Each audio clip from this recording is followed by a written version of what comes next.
Recently, there's his brother, he told us an incredible reminder, a story that happened to him, and it just moved me, subhanAllah, to tears, and I thought, I need to share this with you guys. So basically what happened is that there's his brother, he went to the Masjid on the 25th of December, Christmas Day, to spend some time just by himself, read some Quran, made dua, and now he's in like a really good place, and he leaves the Masjid, and as soon as he steps outside, he sees a poor guy waiting for him, and he gets annoyed. He's like, oh, man, this guy is like literally waiting for me to harass me.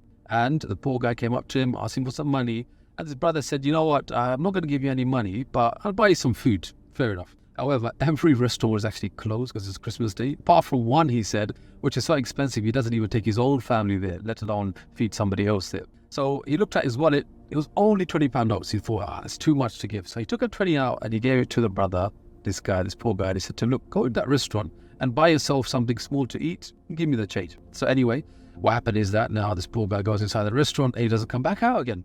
And the brother's getting really frustrated. It's like, first he took my money, now he's wasting my time as well. Because I went inside the restaurant, stormed in, like fully intending to have an argument. And I see that poor guy sitting on the table with a whole spread of food in front of him, all these dishes, and he's tucking in. And I got quite mad and I said to him, look, you told me you're going to meet me outside with my money, or the change at least. What are you doing here? He just lifted up his hands and said, here's your £20, brother. The guy behind the counter is an owner, and he saw that I'm poor, and he said, whatever you want, take it for free. So here's your £20 back.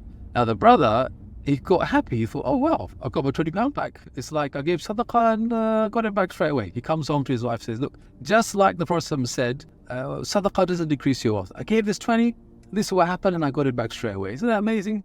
His wife said, not really. That's not how it went down. See, what really happened is that Allah gave you an opportunity to give sadaqah, and you frowned at that opportunity. So Allah took that opportunity and gave it to the other person, the owner of the restaurant. As for your £20, Allah took it back and threw it back in your face. Subhanallah. Now the brother's saying that, he starts to tear up and he's like, you know what, I learned a lesson that day. And the lesson was, if ever Allah gives you a chance to any opportunity of good, even if it's small like this, never turn it down. Always do it willingly and thankfully. May Allah subhanahu wa ta'ala give us tawfiq.